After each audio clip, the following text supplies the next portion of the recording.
Hey everyone, welcome back to the Stubbornly Refused exercise series. Today I have exercise 12 for you. I got my good old Seaside Park, New Jersey shirt on because I just went home. I was saying in one of my last videos for the first time, and it's so interesting going back to a place you spend so much time at, you don't live there anymore.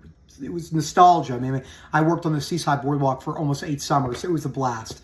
Before I go any further, please subscribe, hit that like button down below.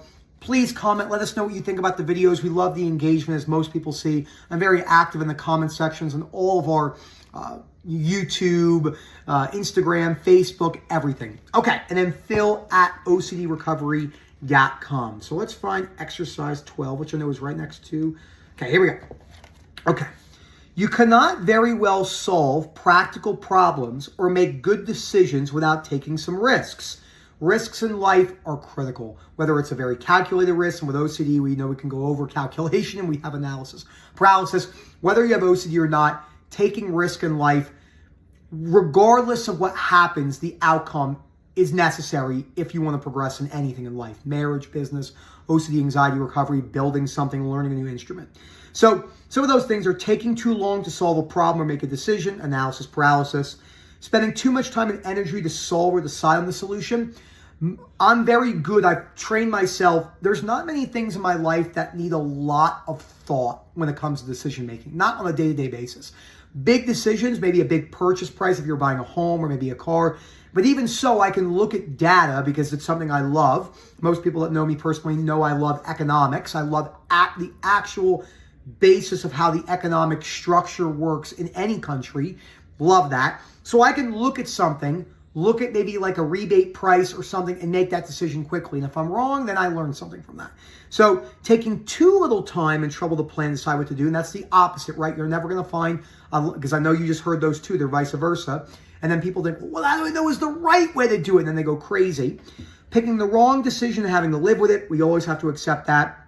There's no such thing as the one, more than likely. There's no such thing as the perfect business. There's no such thing as you were born to do something. If Tiger Woods was born in another country and never played golf, then he would have never known that. A great way to look at it, potentially, and not easy for people to hear, or maybe you have a very well-known pastor or preacher, maybe in Christianity, but if that same person, mom brought them to another country where maybe they moved to a place where it's more of a Jewish culture and they were born and raised and she married a Jewish person and maybe they became a rabbi. I mean, a lot of it is just luck, random timing. I don't believe in fate. I don't believe in an afterlife. So I see it, in my opinion, the most basic, brutal sense of the realities of life, which causes me no anxiety or anything.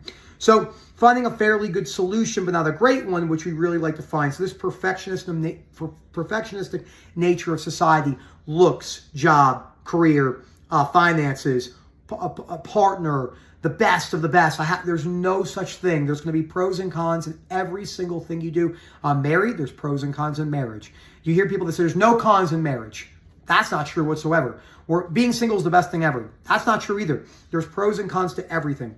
So if you tend to be over concerned about problem solving or making a decision, and you take too much time and energy to face it, free yourself to take the risk of planning and deciding on it more quickly, thus giving yourself a limited amount of time to make your job resume, to get a list of people to send to, etc. Take the chance that you may do it poorly. Show yourself that you can learn by your errors and probably do better the next time. So, and I wrote next to it, I said, why I rarely plan for most things. So, most things don't need a plan. Even a business in the beginning. I think Mark Cuban said it the best. He got asked one time, what's the best advice you can give to anyone in the beginning of a business? It's just brute hard work. And then you systemize with procedures later on.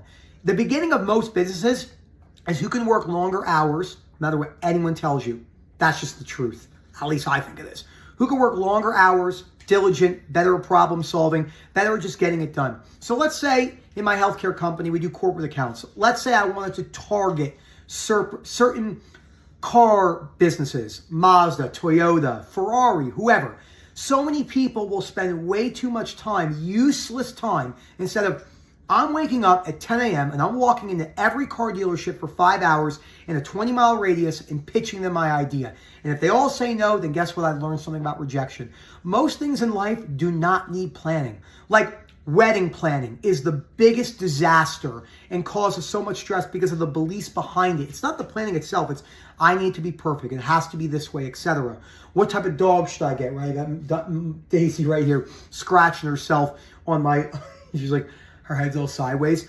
Do I want a pit bull? Do I want a pincer? Do I want a chihuahua? Just pick a dog and go with it and see what happens. This is why most people achieve very little. Exercise prescription, dietary prescription.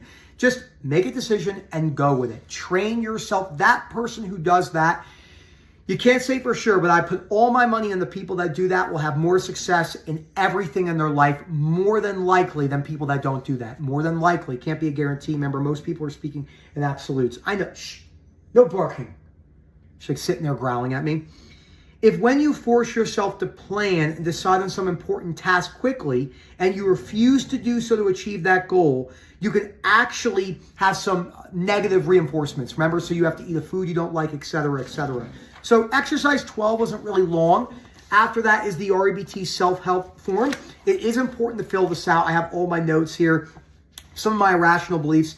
It should be easy. I can't stop watching adult websites. Being married sucks, etc. because I was so afraid of being with one person. So make sure you're doing the exercises. Again, Phil at OCDrecovery.com. Hope to hear from you soon. And as always, enjoy the rest of your day.